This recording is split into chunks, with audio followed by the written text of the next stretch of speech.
Hello. So I think I'm right in thinking we've got about an hour, yeah? 45 minutes, an hour? 45 minutes. Okay. Yeah. I'll try and keep a check on time. Perhaps if we get to 45 minutes, Jane, will you just give me a little nod or something, yeah? I will. Because there's no clock in here, I didn't notice that. So, yeah, I'm going to talk a little bit about the work that I do and the work that I've been doing, which is essentially all about youth empowerment. It was hard to sort of like, how do I squeeze this all in? Which bit do I talk about in this session? And so I decided I would try and give you a sort of overview of the model that I work with and some of the key things that are essential in my experience for youth empowerment. With resilience obviously being a key part of the whole youth empowerment thing. So just by way of kind of like background, this is just a little bit of the stuff about what I've been up to over the last 20 years. I started working in the homeless sector with disadvantaged young people for about 5 years in the Foyer organisation. I moved on into further education, working with disadvantaged 16 to 25-year-olds. Then that kind of progressed into self-employment when I was asked to design a coaching qualification, a coaching program to train the middle managers in the Foyer Federation in the art of coaching disadvantaged youth.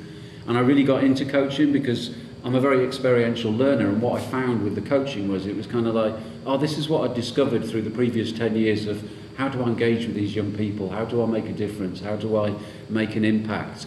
And the coaching stuff seemed to give it a nice sort of structure and model of what I was already doing, really. When I moved into self-employment, that developed into youth projects like Voices of the Future. Voices of the Future was a lottery-funded project that I ran, and it was all about using the art of public speaking to empower young people. So we had a group of 8 young people, all from different backgrounds. Some of them had been in the care system, some of them had been homeless, and I coached them. We had 8 weeks training sessions to get them to the point where they were ready, confident to stand on stage, and we put on a big performance for the public in Huntingdon Hall in Worcester that was a very moving experience, shall we say. Pay It Forward was an intergenerational project, bringing old people and young people together. And then I've been doing all these other sorts of things, building learning power, transformation trust organisations that I've worked for with young people, blah, blah, blah. One of my favourite things is the private sessions that I do. I work directly with young people in a coaching, mentoring capacity, usually 16 to 25-year-olds. At the moment, that seems to mostly be young people with drug issues, excuse me, and parents that are concerned about their children with drug issues. I generally work with the whole family, but not all at the same time. So that's just a little bit about the kind of things that I've been up to. But I guess in a way my real credentials, what I feel are my more important credentials, are the fact that, you know, I was a disadvantaged, disempowered young man. My mum died when I was really young, and I was brought up by a violent, abusive stepmother and an absent father. So I ended up with really low self-esteem, pretty scary sort of being around in where I lived. It didn't really feel like a home. And when I left home, as a result of that low self-esteem, I pretty quickly fell into a shadowy world of crime, drugs, violence, and eventually homelessness. I lived no fixed abode for about 6 years. Some of that time I spent on the streets begging to support my habit and so on, which was essentially alcohol and cannabis habit. It wasn't like I was blessed never to have really got into the stronger stuff. Life-changing experience, a few life-changing experiences. One of them when my best mate was threatening to kill me with an axe, and I kind of thought, perhaps I need to start making some different choices here, you know, perhaps my choice of friends leaves a little bit of room for improvement. You know, there were lots of shotguns and baseball bats and nights in police cells and stuff, and I kind of started thinking, you know, time for a change. But it didn't really, the change didn't really begin to happen until the birth of my firstborn son. He was really the catalyst, which then took me off the road, took me into a place where I had some motivation and some reason to actually get my act together and start transforming my life. And that really began 20 years ago. I'd say it's been a 20-year journey of ascension, shall we say, you know, sort of finding myself again. And I think, you know, we all agree it's a work in progress. The young people that we work with, ourselves, life, you know, it's just a work in progress, isn't it? So, just to kind of like put it into a framework a little bit, my understanding is in my experience, and as I say, most of what I'm sharing with you today is just what I've experienced through the years of working with young people. I'm not a big academic, I haven't got a degree, I'm very experiential, and I'm very stubborn, and there's kind of like this trial and error basis. What works? What am I getting the results from? What, you know, how am I, what are the things that are lighting the young people up, and what are the things that I need to leave behind? So resilience, you know, as kind of like definition of it, is about the capacity to recover quickly from difficulties or toughness. Or that's what these guys are here for. You know, these are my resilience things that, you know, when we get knocked down, we get back up again. Doesn't matter what happens, we get back up again. And that's been my experience. That's what I've had to do. You know, I'm not sure if I could have got very much lower than I got myself. But resilience seems to be this thing for me that it's okay to fail. That it's okay and it's actually welcome, and I know that's been touched on by some of the other speakers, that we can be okay with being flawed, we can be okay with making mistakes, we can be okay with getting things wrong. It's not so much about what happens, but it's how we respond to what happens. And this resilience thing of just being okay with that process.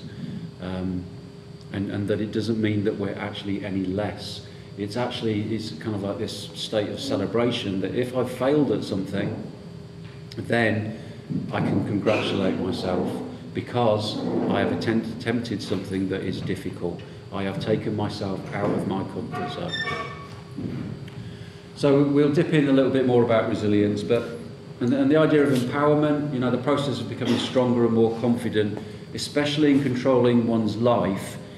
And I don't quite like that bit so much. What feels better for me is not so much about in controlling one's life, but in controlling how we respond to what happens in life. Because, you know, essentially we don't have control over lots of things that happen. I didn't have control over the fact that my mum died. I didn't have control over the fact that my stepmother was the way that she was. But what we do have control over is how we respond to the things that happen. We can have an automatic kind of reaction, knee-jerk reaction, or we can do the sort of more mindful approach and pause. This has happened. How do I choose to respond? And however we choose to respond will determine what the outcome is and where we go in our lives. So that's kind of like what empowerment's about.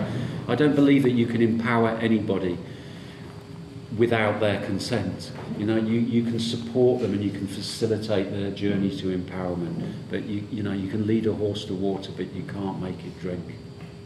So I would never say that I empower people, but what I aim to do is create the right conditions to empower them. And I'm going to share a little bit about what I feel seem to be some of those prime conditions, really. So in order to do that, it's worth, for me, just dipping briefly into attachment theory, you know, about our early relationships. It took me a long time to realise that I have, to a certain extent, attachment disorder because of what happened to me as a child, that I have attachment issues. And, you know, it's not that I was young, I was so young, I was 7 months when my mom died, so there's no physical, there's no memory of what happened, but in the cells of my body there is a memory of what happened. And so there are issues around essentially attachment, but, you know, it plays up very much so in my relationships with women. You know, there's this thing of she's going to leave me, or this isn't going to work out, and insecurity and control and all that sort of stuff is still there to a certain extent. So what I did, what that showed me, what that evidence for me is that, our relationships are so massively important. And in order to be empowered, we need a good relationship with ourselves, and we need a good relationship with the other people around us.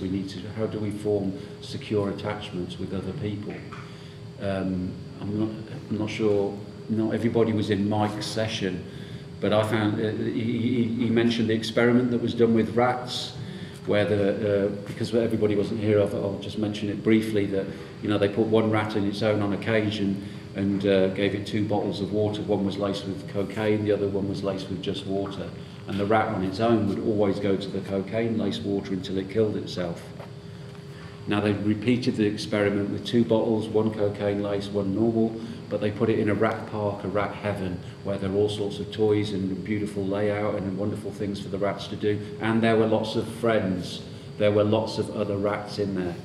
And so what happened was that none of the rats got addicted to the cocaine-laced water. They just went for the normal water and occasionally had a bit of the other stuff. So, we know from all sorts of different research and experiments that our relationships with other people is fundamental. It's fundamental to our happiness. So that became more and more sort of important for me when I began thinking, well, how do I create the right conditions, the optimum conditions to empower young people? Why is it that they respond well to me, but they don't respond so well to another lecturer at the college or another person? What's going on there? So, if I just read the second one, the levels of key chemicals and serotonin and cortisol that promote social and emotional development, mood regulation and self-control are released through interaction with early caregivers. This means that pathways in the brain are either formed or not formed. So we can kind of think, okay, so if a lot of the severely disadvantaged young people usually have a story that something has gone wrong in their safe family environment. But what I'm increasingly finding is that there really is no such thing as a functional family unit. It's all dysfunctional to a certain degree. And I base that on my belief that we're living in a dysfunctional society. That the way that the society is constructed these days is no longer creating the optimum health. It's not just for a select few, it's for pretty much everybody, but it's just on a spectrum. When I was working with those 8 young people on the Voices of the Future project, at one of the coaching sessions, group coaching sessions, I said, just raise your hand if you suffer any sort of anxiety or depression or anything like that. Just thinking that a few might put their hands up, but they all raised their hands. It was 100%.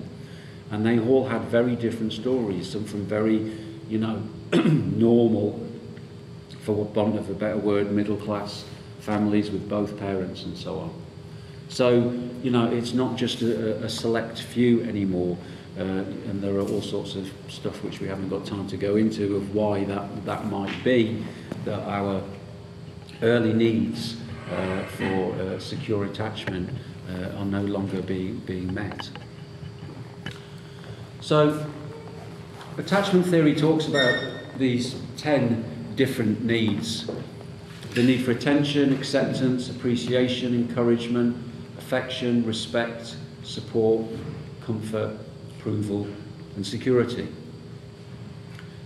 I'm very happy to pass you, a copy of the presentation to circulate if people want to. I can see some people scribbling, but I also know that scribbling helps people remember what's going on anyway. So these are the key emotional needs that attachment theory talks about, and that if we have those needs met when we're young, then we're more likely to have a solid foundation to our lives. If we don't have those needs met, then we go through our lives in dysfunctional and unconscious ways, often trying to get those needs met. So it became more and more apparent for me, okay, so the challenging behaviour that was being exhibited by lots of the young people that I was working with, it was like, what's going on here? You know, why is this challenging behaviour happening? And what I began to understand was all that the young people were trying to communicate was, please meet my needs. You know, that kind of like the need for attention, the need for respect, the need for appreciation, all these things. And when somebody's not doing very well, and they're not getting their needs met because they're brilliantly academically and they fit into the mainstream model of education, then what happens is that they have to find alternative ways of getting those needs met. Let me just get a sip of water.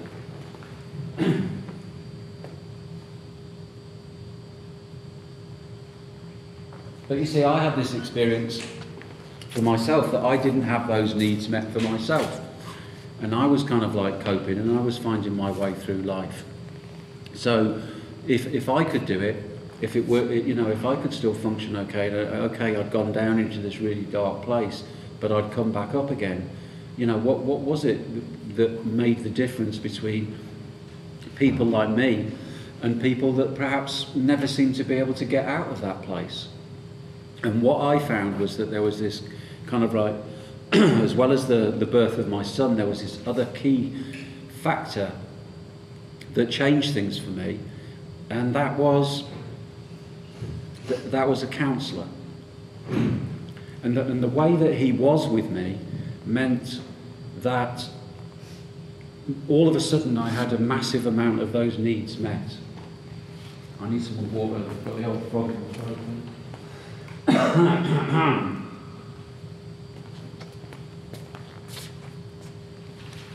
Because the truth is that we are biologically programmed to find other human beings, the most important objects in the world.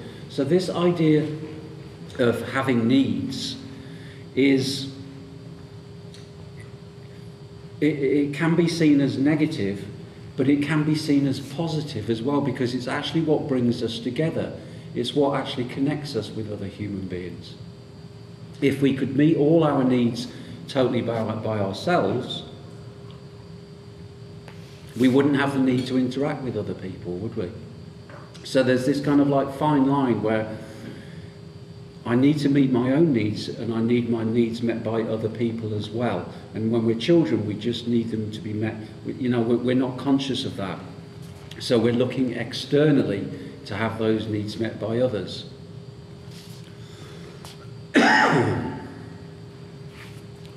So, if you like, that little girl, that Banksy picture, when I came across that, I felt that really summed up for me what was going on with the young people. It was like they'd let go of love, or they'd lost sight of love. Because what became to be clearer for me was that although there are many different types of love and very many different ways that we can think about love, that actually meeting the needs of somebody is a way of showing love. But the question that kept coming to me was, okay, so if your needs aren't met when you're young, what then happens? And part of the time when I was working when I was living on the road, I spent some time on the Isle of Lismore, and I was contracted to do a piece of work on a croft very much like that. And what it was, the piece of work was that the croft, and very often it was like this, that the crofts weren't built on any foundations. They were just stone that just went straight on the ground, these big thick walls. But there was some subsistence in this croft. And my job was to go along and dig out 4-foot square chunks of earth from underneath the croft, underneath the wall. Then miss 4 feet, and then dig out another 4 feet. And in those gaps I was putting in concrete. So that became for me a really good analogy of how we begin to empower young people by meeting their needs, which is to kind of like infill the foundations that were ideally met when they were young in their formative years, but that we can actually do it later. Through my own experience, that's exactly what happened. I didn't have those needs met then, but it's never too late to have those attachment needs and have those fundamental needs met. We can put the foundations in after the building has been erected, if you like, in the same way as I did with the croft. So there's hope. There's, you know, it's ideally we do we meet a young person's needs as they're growing and so on, and they grow to be a big, healthy, strong tree or a big, strong, healthy building. But there are ways that we can do that later on, which kind of like leads on to the next bit. Let's see if my throat's recovered.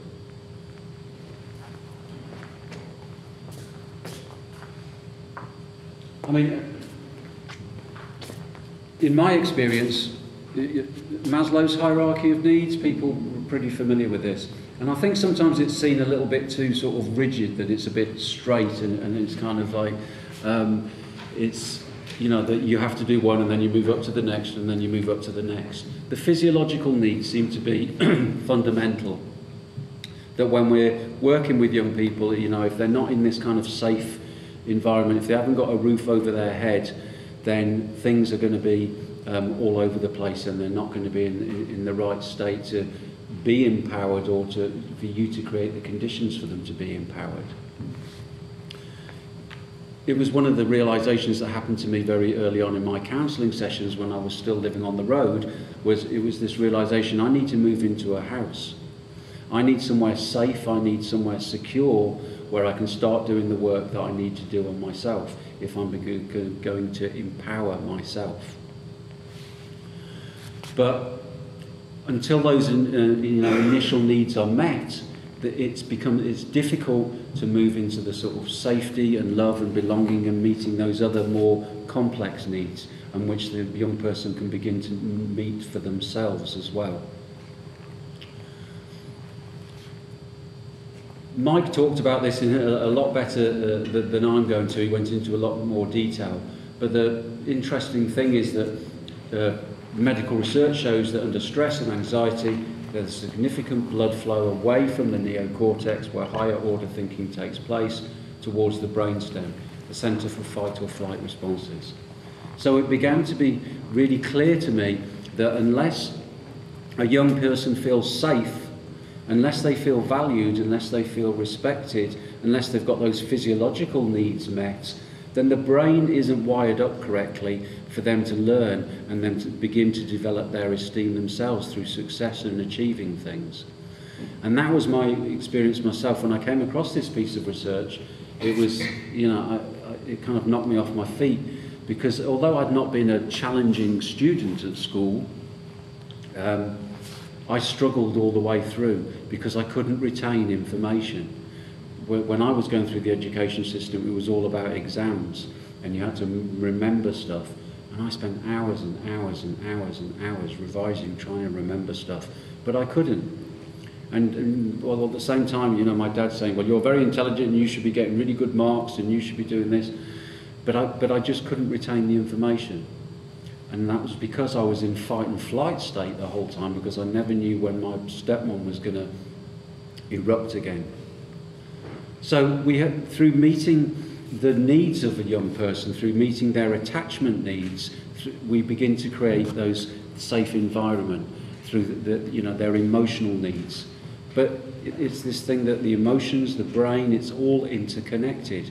And when we meet their emotional needs, then we change the actual physiology of what's going on in the brain. So, you know, all these things were kind of like coming together and just like appearing at certain times, you know, through this journey of me working with young people, and beginning so that if, in a way, I was doing a lot of this stuff, but I didn't have a language to talk about it, and I didn't know why it was working and why young people were attracted to me, were comfortable working with me. And it was because I guess another aspect, which we'll go into a wee bit more later, it was about the empathy, because I had an understanding of where they were coming from. So I kind of coined this word moching, which essentially is just it's a fusion of the word coaching and mentoring. Because, it's just, and when I came across coaching, it was another one of those light bulb moments. It was like, oh right, yeah, I'm already doing this. Isn't real learning, isn't real empowerment about drawing out what's there within the young person rather than trying to shove a load of knowledge in? I don't know how many teachers we have here, but my feeling is that to a large extent, the old system of education is outdated. More water.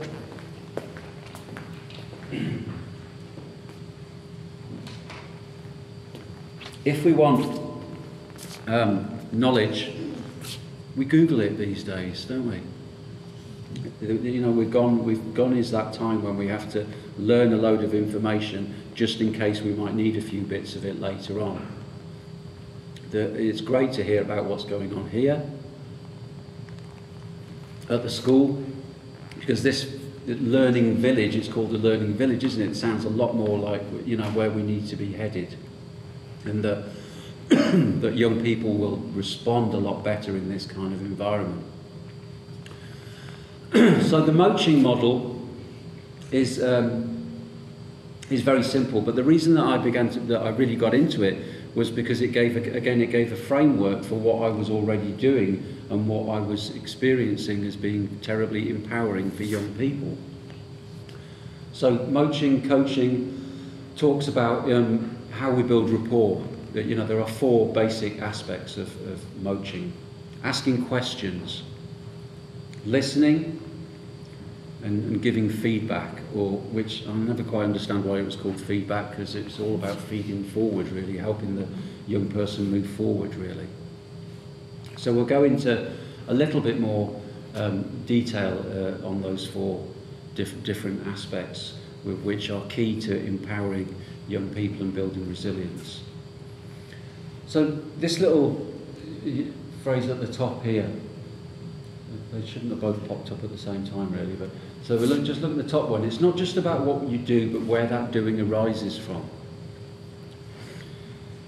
That became really clear to me that when I began delivering training with organisations, that somebody can learn all the facts about coaching, about moaching, but unless they really value the young people that they're working with, unless they really feel for them.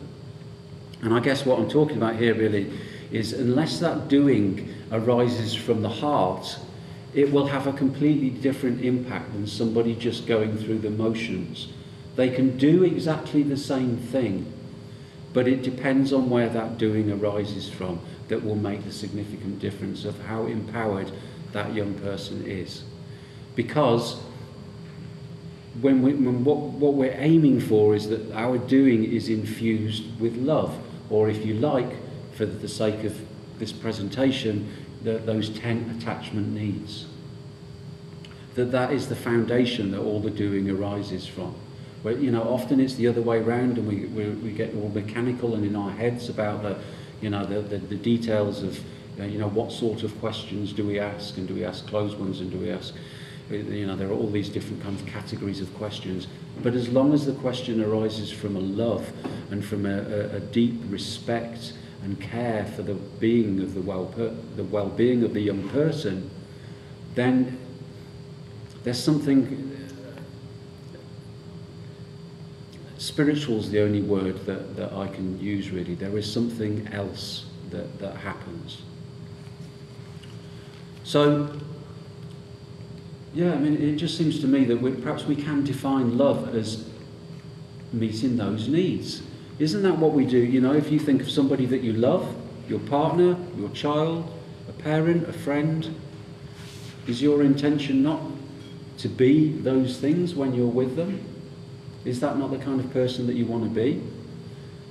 So it's no good, Sometimes because I work with all different sorts of youth organisations, and sometimes it can pick up very quickly the people that are in the work just because it's a job and it pays the bills, and the people that are there because it really means something to them. It means something to me because it gives value to my experiences, to the first 18 years that I struggled as I was growing up, and the next 10 years of addiction and crime and violence and all the rest of it. So that's why I'm so passionate about the work that I do, because it creates meaning for the suffering, if you like, that I experienced. And I'm not saying that everybody needs to go through that sort of stuff. It can arise in you naturally. There's just a deep respect that our young people, I think as I said at the beginning, that our young people are the future. Society grows great when men and women plant trees in whose shade they know they shall not sit. And if that is really sort of rooted in your heart, then the work that you do with the young people, just being in the same room as them, will have an impact, because you kind of emanate that energy, you emanate that love, and they pick that up and they know it. They know it very quickly, because their radars are going, their reticular activating system, that decodes information and so on. They're looking and they're finely tuned to who really cares about them. And they know the ones that are just going through the motions, and they'll play up and they'll give them hell. Because they gave me hell when I started working with young people. Because I came in, when I was working with the homeless youth in a residential centre, with this attitude of, I know what they need. I'm 29 years old now, and I'll show them a thing or two. They just need some discipline and some boundaries and all that stuff that I'd had as a kid, that I'd had in too much of one extreme. Because I'm not saying that they don't not need that. In fact, when I'm working with parents, security is privately, it's nearly always the emotional need that is least being met. The need for security, for boundaries, for structure, to be held. Because somehow it's become communicated that, to love your child means that you give them whatever they want and let them do whatever they want. Or you allow them to be brought up by the internet instead of parenting. And actually that makes young people feel really unsafe. And that's when the challenging behaviour happens and they have to push the boundaries. Because there's loads of research that's been done with young people in schools and asked what sort of teacher do they like best? And resoundingly they respond, they like firm but fair. Not the teachers that everybody's allowed to play up in and mess around. Those teachers aren't respected, and that's not where they feel safe. So, what we're coming to really, I guess, is my understanding that, essentially love is the most important tool, energy, way of empowering young people. When you love somebody, when you meet their emotional needs, then everything relaxes them in them a little bit. They don't have to keep grabbing externally outwards, trying to get their needs met and putting all that energy into that. The neurology in their brain starts working properly so that they can put some energy into the frontal lobes where higher order learning takes place. And everything starts falling into place. It's not something that just happens overnight, but it creates the optimum conditions. If we plant a seed, we can get beautiful soil and we can water it and we can make sure the temperature is right and so on. But it's still going to take time for that to happen, isn't it? And young people are all individuals. And we're all wired up differently, and we all have different realities, and we've all had different experiences. So they're all going to grow and develop and nurture and blossom and flower at different paces and in different ways and at different times anyway. This idea of standardization, I think, is very detrimental to empowerment. And again, I know that there has been research that has been done that has actually shown that young people, when they're in primary school, they're pretty creative and resourceful. But by the time they've finished in secondary school, their creativity has almost been, it's almost gone completely. So to a large extent, the way that we're educating our children is disempowering them. we're teaching them to sort of like follow instructions. That was the reason why I left the work in further education, because it just became so empowering that what I was doing wasn't actually making a difference to the quality of lives of the young people. They were just going on this carousel of funding, and I was seeing teachers saying you need to write this in this box and this in this box, and copying stuff in so they could get a tick, and then they would get a pass, and then that would generate funding, and then the department could continue in that way.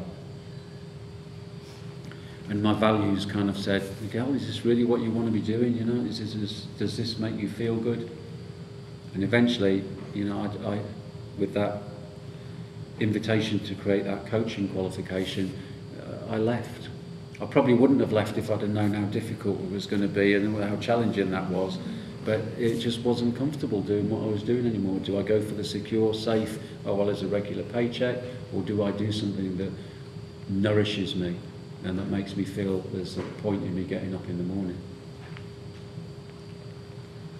So if we have a look at just a few of the aspects of, you know, creating rapport.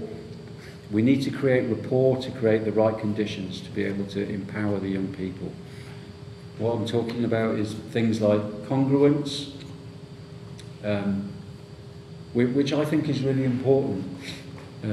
Carl Rogers, who was the father of person-centered counselling, is the person that I first heard speaking about congruence. Being real with the young people, being ourselves, being authentic. I mean, I'm one of these strange people that doesn't really believe in work-life balance. I'm the same whether I'm at work or not at work. As far as I'm concerned, it's all life. And I don't have a mask that I wear here and that I take off, and that I've got a professional mask when I'm with young people, or a different mask. I'm just Miguel. This is me.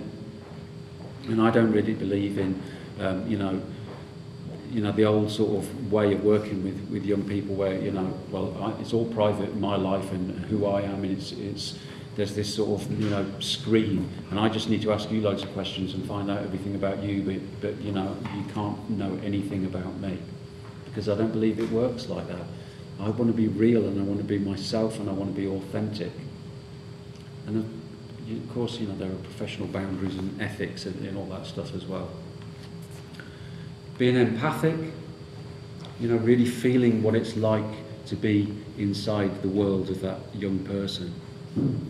At the moment I've got a contract with Worcester Young Solutions, where I'm working with NEETs, and not in employment, education or training.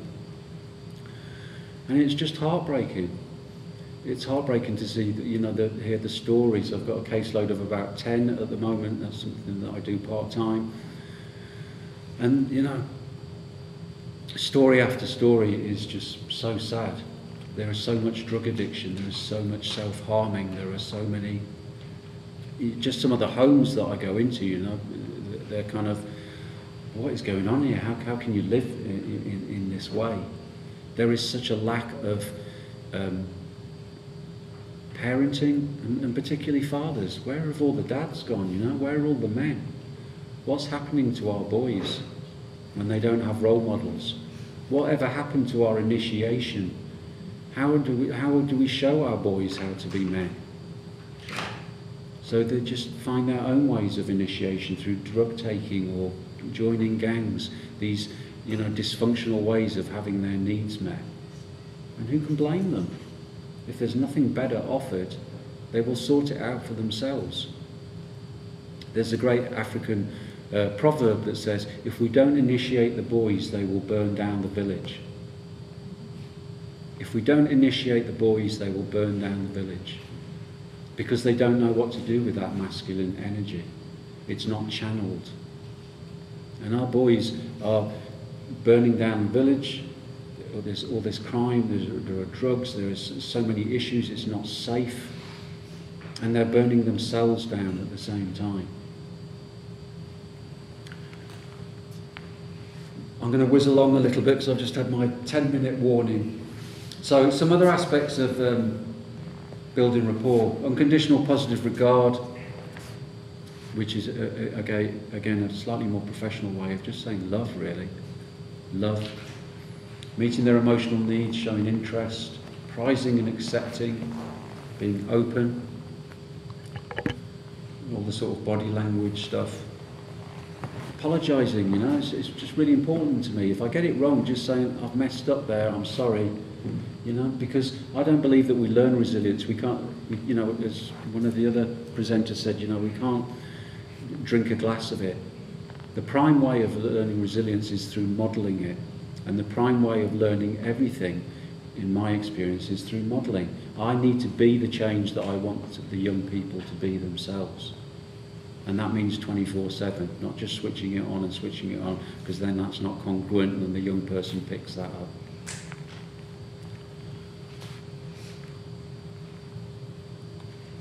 Asking questions is a really powerful way of empowering young people. Asking them things that perhaps they haven't thought about themselves. So there's a very short story here which is just about a man that's walking around on a dark night, and he's looking under a street lamp on the floor for something, and a passerby comes along and says, "What are you looking for?" And the guy who's looking around says, "I'm looking for my keys. I can't find my keys." And the passerby says, "Well, I'll help you look for them. Let's see if we can find them." And they look together. For ages they're looking around under this street lamp. And eventually the passerby says, "Are you sure this is where you lost your keys? Because we've looked everywhere and I can't see them." And the guy says, "Oh no, I didn't lose them here. I lost them up that dark alley. But I couldn't see up there, so I thought I would look here." So often we don't want to look for the answers, for the solutions in those darker aspects of ourselves. We just want to look in the light, nice places.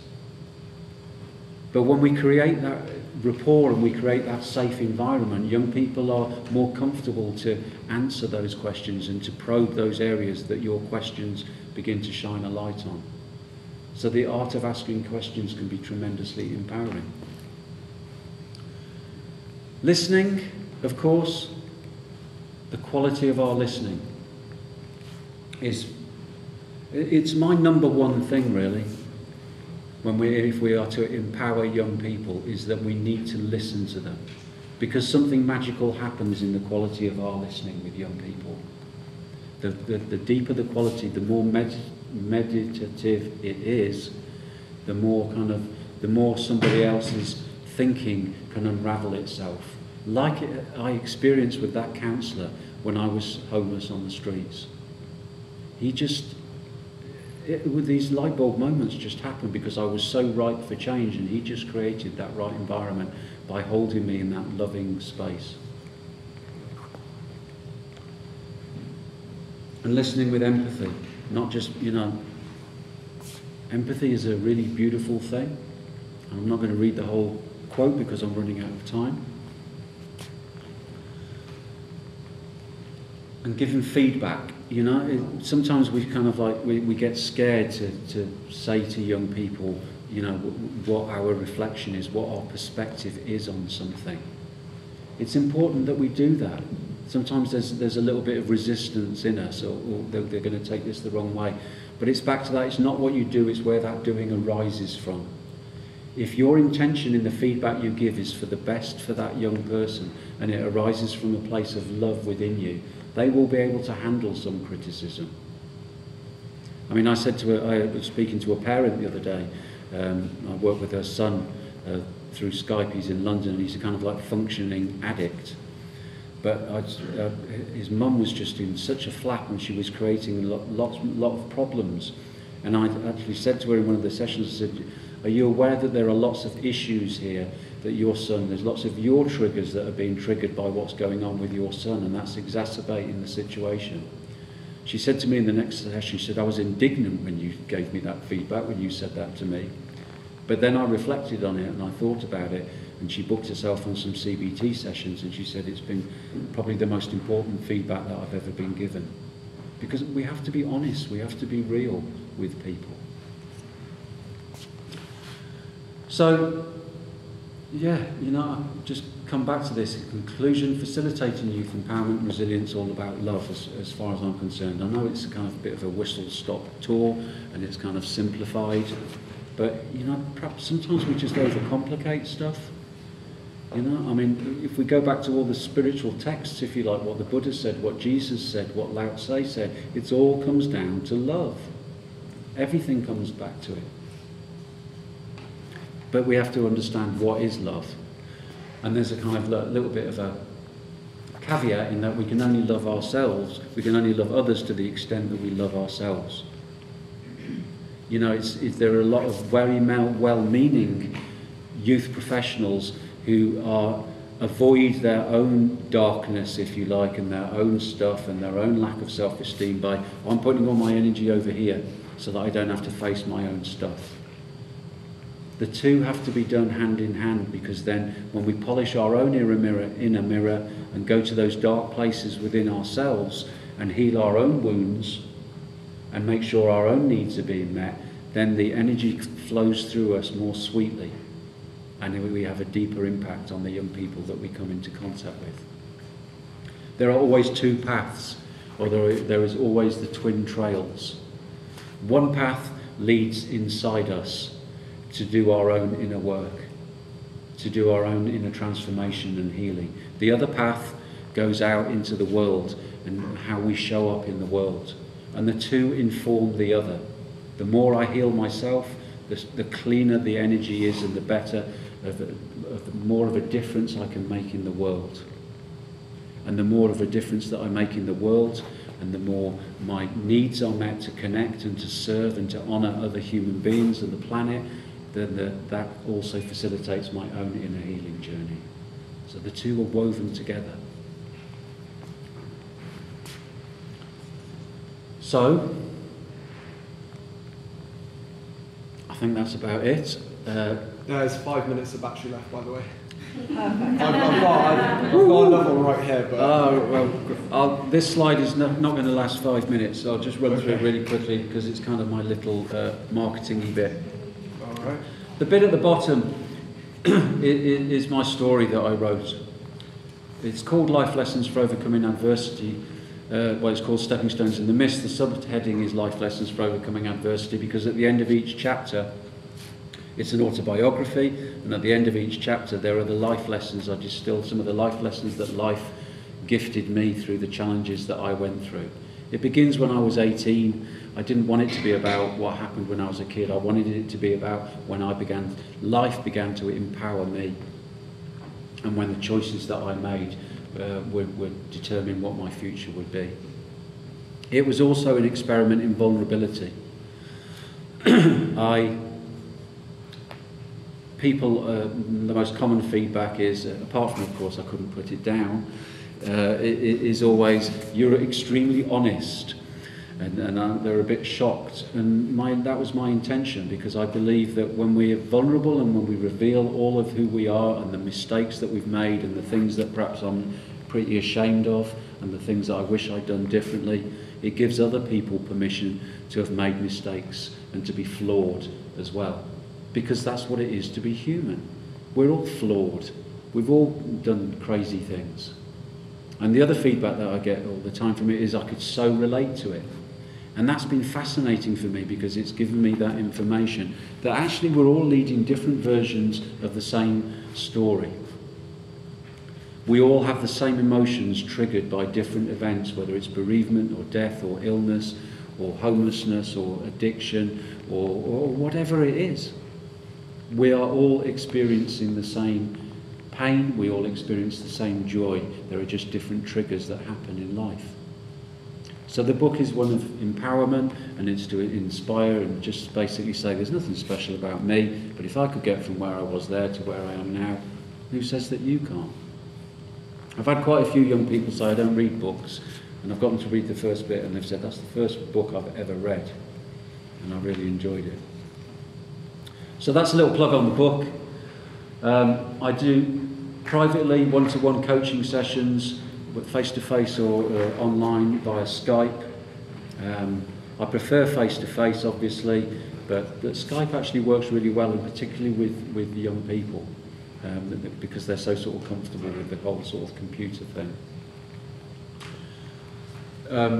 I offer training for youth organisations around challenging behaviour, and youth coaching, youth moching can be, just a little snippet, an afternoon, or it can be a 4-day course if people really want to integrate and want to make it into a workshop and integrate those coaching skills. And I do quite a lot of speaking in schools, colleges, universities, essentially around my story. Usually I speak more around my story about what happened and so on, but it can be angled to different places. It can be angled to bring out the resilience aspect. It can be angled towards the, it's not so much about what happens, but how we respond. So I think that's quite enough from me. Thank you very much for your attention.